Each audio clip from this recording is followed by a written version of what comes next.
열심이라고 하는 말은 이 사전적으로는 어떤 일에 온 정성을 다하여 골똘하게 힘씀 또는 그런 마음을 뜻하는 말입니다. 우리는 대충이라는 단어라든지 적당이라고 하는 이 단어보다는 아무래도 열심이라는 단어를 더 좋아합니다. 대충 적당히 일하는 그러한 모습을 보면서 우리가 감동받을 리 없지만은 열심으로 일하는 모습을 볼 때 우리는 감동을 받게 됩니다. 지난 금요일에 구미 시민교회에서 경서노회 전도 컨퍼런스가 있었습니다. 강사로 오신 분은 대구 서문교회의 원로 장로님이셨는데 3만 명 전도의 비밀이라고 하는 책을 쓰신 분이십니다. 참 열정적으로 말씀을 전하셨습니다. 전하신 말씀의 내용을 통해서도 전도하기 위해서 얼마나 열심히 특심하신가 하는 것을 잘 알 수 있었습니다. 장로님은 매일 100명을 목표로 전도하신다고 합니다. 아파트도 계단으로 다니면서 그렇게 전도를 하신다고 하는데 올해 연세가 만 80세입니다. 서문교회에서 전도 축제를 할 때 장로님들은 100명, 또 항존직들 50명, 또 다른 일반 성도님들 30명 이렇게 목표로 해서 전도를 할 때 장로님 혼자서 1000명 넘게 이렇게 전도를 해 오셨다고 합니다. 4,700여 곳에서 집회를 인도하셨고 지금은 또 전도지가 필요한 곳마다 무료로 전도지를 보내주시는 그런 귀한 사역도 함께 하고 계십니다. 대구 선문시장에서 금은 보석 가게를 하고 계시는데 하나님이 전도하시는 장로님에게 사업과 또 자녀들에게 주신 축복에 대해서도 아주 감명 깊게 들었습니다. 뿐만 아니라 경선호의 다른 교회들의 전도 사례 발표도 들었었는데 참 열심히들 전도하신 내용들을 감명 깊게 또 들었습니다. 어느 연목사님이 섬기시는 작은 개척교회에서는 전도할 수 있는 그런 방법조차도 없는데 남편의 치아가 좋지 않아서 임플란트를 하기 위해서 모아둔 돈 있었는데 그것을 가지고 트럭을 사고 그 트럭을 전도지로 입혀서 이렇게 복음적인 내용을 트럭에 붙였습니다. 그리고 그 안에 커피, 아이스티, 사탕 이런 것을 담아서 아파트 전도를 하는 그런 내용을 들었습니다. 또 어느 교회는 담임 목사님 가족 5명을 포함해서 25명인 그런 교회에서 거기서도 열심히 전도하고 애를 써서 현재 평균 42명 정도가 그렇게 출석을 한다고 합니다. 120년 역사에 찬양팀도 없던 그러한 교회에서 찬양팀도 만들어지고 또 교회도 새로 건축했다라고 하는 그런 사례 발표도 들었습니다. 그런 간증들을 들으면서 참석하셨던 많은 분들이 많은 도전을 받았습니다. 우리의 열심은 어떻습니까? 어떻게 보면은 그 사람을 만드는 것은 그 사람의 열심이라고 할 수 있습니다.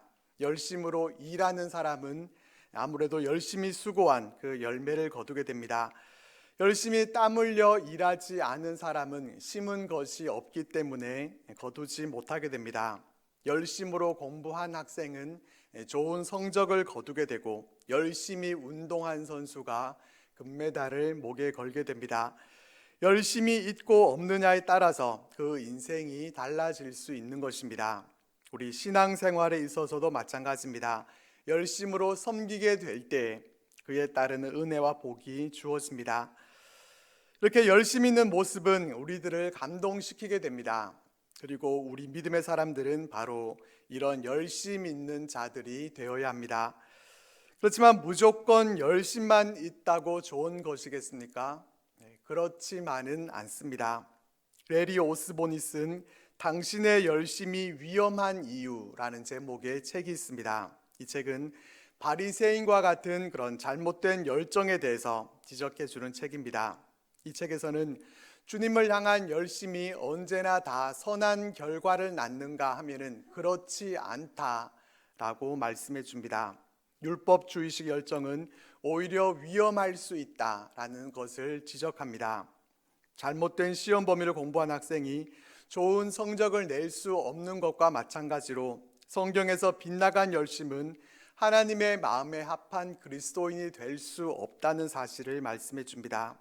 바리새인들은 분명히 하나님을 향한 뜨거운 열심이 있는 그런 자들이었지만은 그들은 전혀 또한 하나님을 대적하려는 의도 자체가 없었음에도 불구하고 주님께로부터 그 열심히 칭찬받는 자들이 아니라 오히려 책망받는 그러한 모습이었음을 우리는 보게 됩니다.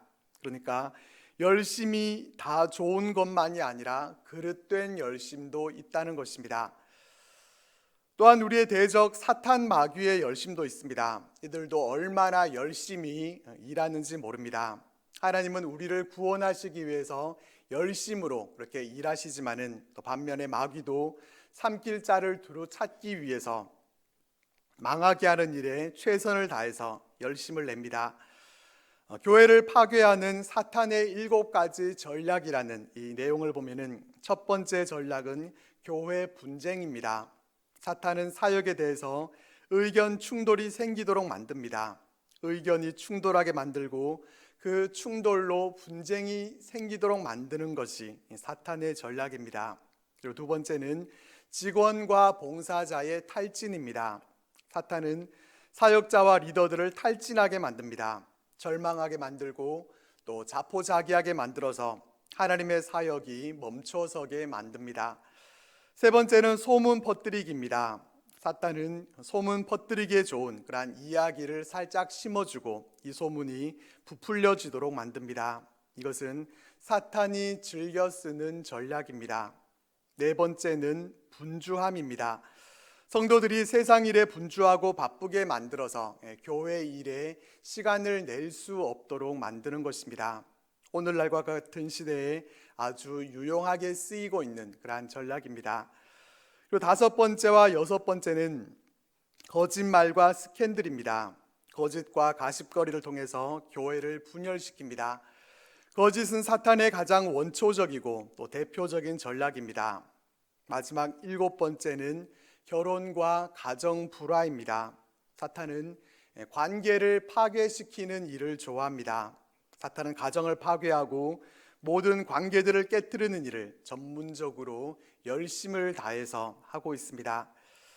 이렇게 우리 인간들의 열심과 또 사탄의 열심에는 모두 다 문제가 있습니다. 열심도 바른 방향을 향한 올바른 열심이어야지 그 방향이 잘못되게 되면은 열심이 없는 것보다 더 못하게 됩니다. 또 우리가 애써 노력하고 열심을 낸다고 하더라도 사탄이 열심을 내서 방해하게 될 때 우리의 모든 열심과 수고가 다 무위로 돌아가게 되는 그러한 일들이 생기게 되고 사탄의 열심으로 인해서 우리는 분열과 또 파괴를 경험하게 됩니다. 그렇기 때문에 오늘 본문 말씀은 우리들에게 더욱 소중하게 다가오게 됩니다. 본문 말씀이 되는 이 이사야서는 이사야 선지자가 기록한 성경입니다. 이사야 선지자는 어떤 사람인가 하면 그는 주전 약 750년 전에 활동했던 선지자입니다. 그 무렵에 이스라엘은 1절 말씀에 나오는 이 흑암이라는 표현과 같이 암울했던 시대입니다. 어둠 가운데서도 살짝 어두운 정도가 아니라 빛 한 줄기 찾아볼 수 없는 그런 완벽할 정도로 깜깜한 상태를 흑암이라고 부릅니다. 그 시대는 흑암이란 단어에 걸맞게 소망이라고는 전혀 찾아볼 수 없는 그러한 시대였습니다. 이사야 선지자가 활동했던 시대는 바로 이런 시대였습니다. 이스라엘 백성들은 하나님을 모두 다 멀리했고 그들의 불신앙과 타락은 극에 달했습니다. 하나님은 선지자들을 보내셔서 그들을 책망하시고 또 하나님의 품으로 돌아오라고 그렇게 권면했지만은 하나님의 음성에 귀를 기울이는 자들은 아무도 없었습니다. 오히려 하나님이 보내신 선지자들을 그들은 박해하고 또 죽이면서도 아무런 양심의 가책도 없었습니다. 온갖 죄악 가운데서 하나님을 두려워하는 사람은 누구도 찾아볼 수 없는 그러한 때였습니다. 그렇게 백성들이 하나님을 떠나 있으니까 하나님은 아수르라는 나라를 이스라엘을 치시는 막대기로 사용하십니다. 이미 아수르는 주전 733년에 이스라엘을 침략해서 이 북쪽의 스불론 땅과 또 납달리 땅을 함락시켰습니다. 이스라엘은 아수르를 막아낼 수 있는 그러한 힘이 없었습니다. 이스라엘을 도와줄 수 있는 다른 나라도 없었습니다. 나라가 망하고 백성들은 죽거나 또 포로가 돼서 멸시를 당하고 온갖 수모를 당할 운명이었습니다. 아무리 눈을 씻고 찾아봐도 희망이라고는 한 줄기도 찾아볼 수 없는 그러한 때였습니다. 바로 이러한 때에 하나님은 이사야 선지자를 통해서 말씀하셨습니다. 본문 말씀 1절을 보겠습니다. 전에 고통받던 자들에게는 흑암이 없으리로다. 옛적에는 여호와께서 스불론 땅과 납달리 땅이 멸시를 당하게 하셨더니 후에는 해변길과 요단 저쪽 이방의 갈릴리를 영화롭게 하셨느니라. 우리말 성경에는 이 1절에 그러나라는 단어가 생략되어 있지만은 이 히브리어 원문에는 1절을 시작할 때 그러나라는 말씀이 앞에 붙어 있습니다. 이스라엘 백성들은 고통을 받고 있었습니다. 그러나 이제 흑암이 없을 것이다. 빛이 있을 것이라는 그러한 소망의 메시지가 선포가 됩니다. 앞에서 말씀드린 바와 같이 옛적에 스불론 땅과 납달리 땅은 그렇게 아수르로부터 멸시를 당하게 됐었지만은 이제 해변길과 요단 저쪽 이방의 갈릴리를 영화롭게 하셨느니라. 갈릴리는 위치적으로 외세 잦은 침입과 또 압제에 시달렸습니다. 그래서 이방인의 갈릴리라고 불려지고 이 갈릴리 땅에는 수많은 이방인들이 그곳에 살고 있었습니다. 그곳은 버려진 땅이었고 어둡고 소외되어진 그러한 사망의 땅이었습니다.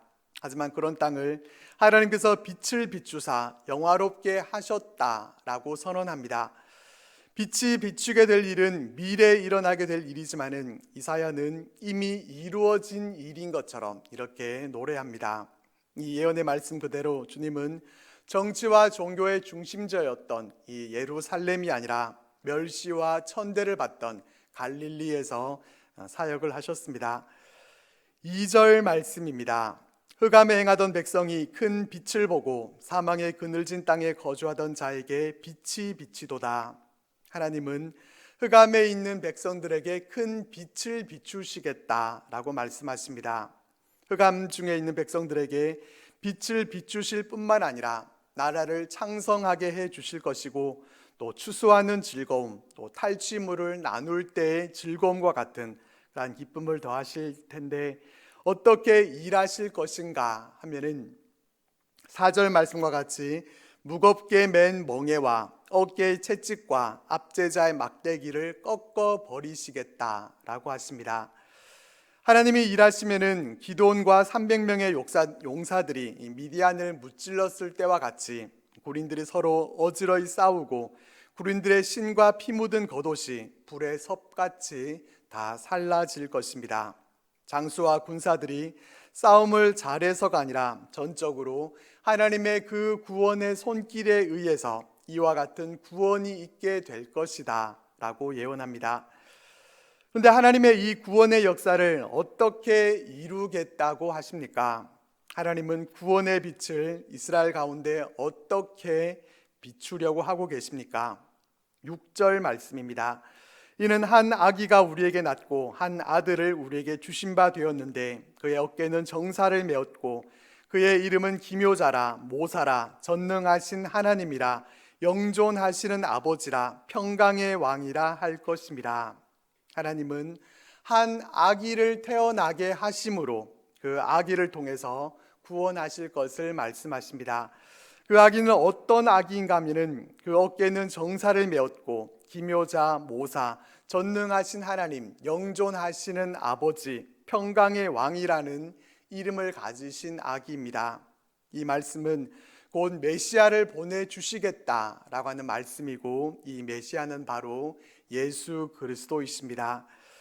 하나님은 메시아를 보내셔서 그 정사와 평강의 더함이 무궁하며 다윗의 왕좌와 그의 나라에 군림하여 다윗의 나라 하나님의 나라를 굳게 세우고 영원히 정의와 공의로 그것을 보존하게 하실 것입니다. 이것이 흑암 중에 있던 이스라엘 백성들에게 하나님께서 이사야 선지자를 통해서 전하신 하나님의 말씀, 소망의 메시지였습니다. 그렇지만 이 약속을 어떻게 믿을 수가 있겠습니까? 흑암 중에 어떻게 갑자기 이런 소망의 빛이 비춰질 수가 있겠습니까? 이 약속이 이루어질 거라고 하는 그러한 보장이 어디에 있습니까? 이 예언의 보장이 본문 말씀 가장 마지막에 나옵니다. 만군의 여호와의 열심히 이를 이루시리라. 하나님은 이 예언의 말씀을 무엇으로 보증하시는가 하면은 내 열심으로 이것을 반드시 이루겠다라고 말씀하십니다. 본문 말씀에 나오는 이 열심이라는 단어는 히브리어 원어에서는 질투와 또 시기를 뜻하는 말입니다. 하나님은 하나님의 영광을 위해서 사랑하는 자기들을 원수들로부터 보호하셔서 빼앗기지 않으시려는 그러한 강한 질투심을 갖고 계시다는 것입니다. 이 질투는 곧 하나님의 백성들을 향한 하나님의 뜨거운 사랑을 역설적으로 표현하고 있는 것이기도 합니다. 하나님은 사랑하는 하나님의 백성들을 위해서 질투와 같은 열심으로 반드시 이와 같은 약속을 이루시겠다, 이렇게 보증하고 계신 것입니다. 하나님의 열심이라는 책을 읽어보셨는지 모르겠습니다. 박영선 목사님이 쓰신 대표적인 책이고 제가 신학교에 가기 전에 읽었던 책들 가운데서 가장 기억에 남는 좋은 책입니다.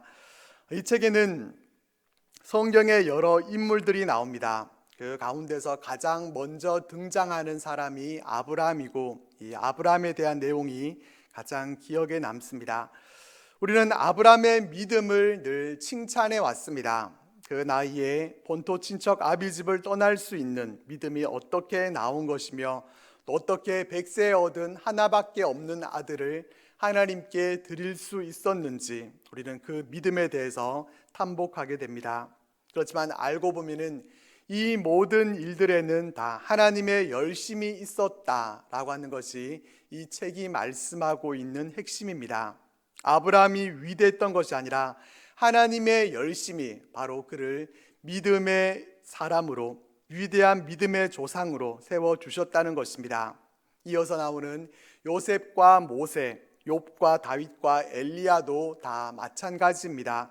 모두 다 하나님이 그들의 삶에 찾아가셔서 주권적으로 역사해 주셨기 때문에 요셉이 요셉 될 수 있었고 다윗이 다윗 될 수 있었던 것입니다.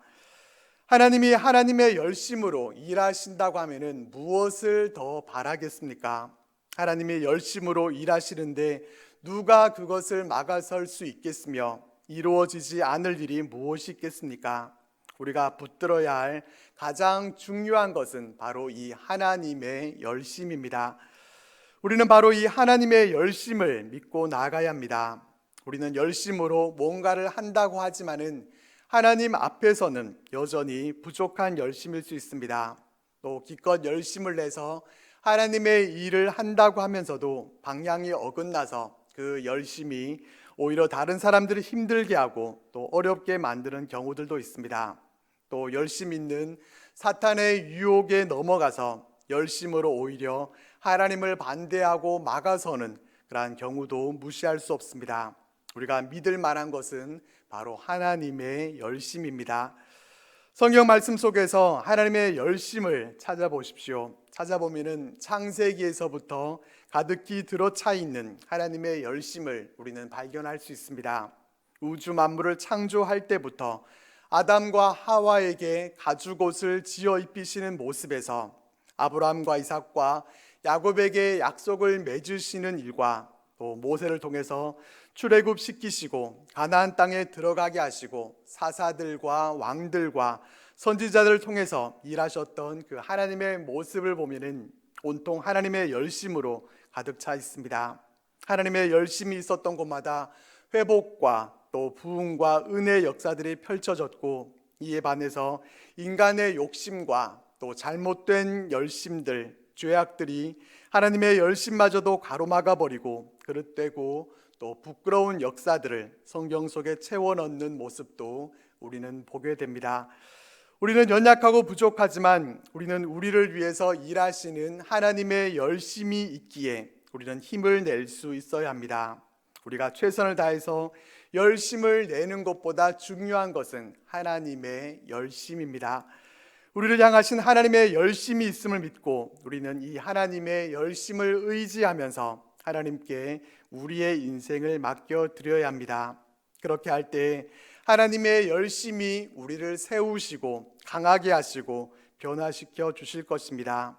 성경에 나오는 수많은 사람들 가운데 하나님께서 그 열심으로 일하셨던 것처럼 하나님은 우리들에게도 그와 같이 동일하게 역사하실 것입니다. 하나님의 열심은 예수님을 대적하고 잡아가두던 그런 죄인 중의 괴수도 인류 역사에서 가장 위대한 선교사로 바꾸어 놓으셨습니다. 하나님이 하시고자 하면 안 될 일이 없으십니다. 하나님은 열심히 있으시기 때문입니다. 하나님은 우리를 사랑하시기 때문에 우리를 열심을 다해 아끼시고 또 보호해 주십니다. 하나님은 그 특별한 열심으로 우리들에게 은혜를 베풀어 주십니다. 하나님의 열심이라는 제목의 책도 있지만은 하나님의 열심이라는 제목의 찬양도 있습니다. 저도 잘 몰랐던 찬양인데 얼마 전에 홈스쿨 20주년 기념 행사로 서울에 갔을 때 홈스쿨 출신 졸업생 2명이 이 찬양을 악기로 연주했었습니다. 악기로 연주를 해서 그 가사는 화면으로 띄워주고 가사만 눈으로 읽었었는데 그 가사를 읽는 것만으로도 얼마나 감동이 됐는지 모릅니다. 하나님이 꼭 제게 말씀하시는 음성으로 들려졌고 간신히 눈물을 참을 수 있었습니다. 이 찬양의 가사는 이렇습니다. 사랑하는 내 딸아, 너의 자금도 내겐 귀하다. 너와 함께 걸어가는 모든 시간이 내겐 힘이라. 사랑하는 아들아, 내 연약함도 내겐 큼이라. 너로 인해 잃어버린 나의 양들이 돌아오리라. 조금 느린 듯해도 기다려주겠니? 조금 더딘 듯해도 믿어줄 수 있니? 내가 가는 그 길 절대 헛되지 않으니 나와 함께 가자. 앞이 보이지 않아도 나아가 주겠니? 이해되지 않아도 살아내 주겠니? 너의 눈물의 기도 잊지 않고 있으니 나의 열심으로 이루리라. 하나뿐인 사랑아, 내게 부탁이 있다. 길 잃어 지친 영혼 돌아보라. 나의 품으로 안기어라. 조금 느린 듯해도 기다려 주겠니? 조금 더딘 듯해도 믿어줄 수 있니? 내가 가는 그 길 절대 헛되지 않으니 나와 함께 가자. 앞이 보이지 않아도 나아가 주겠니? 이해되지 않아도 살아내 주겠니? 너의 눈물의 기도 잊지 않고 있으니 나의 열심으로 이루리라. 내게 그 땅을 부탁한다.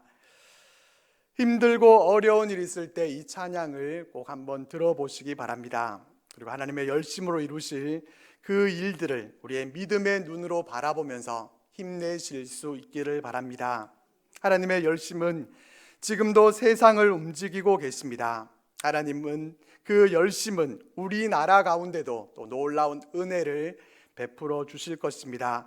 하나님은 우리 교회를 위해서도 열심을 다하실 것입니다. 우리의 가정을 위해서도 하나님은 하나님의 열심을 아끼지 않으실 것입니다. 하나님은 우리 각자를 향하신 계획 가운데에도 그 열심으로 뜻하신 모든 것들을 다 이루실 것입니다.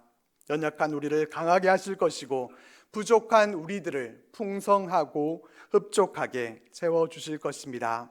하나님의 일하심이 조금 느린 것 같고 더딘 것 같더라도 하나님의 열심을 믿고 좀 더 기다려주고 좀 더 믿어준다면 하나님은 마침내 그 모든 것들을 다 온전하게 우리들 가운데 이루어 주실 것입니다.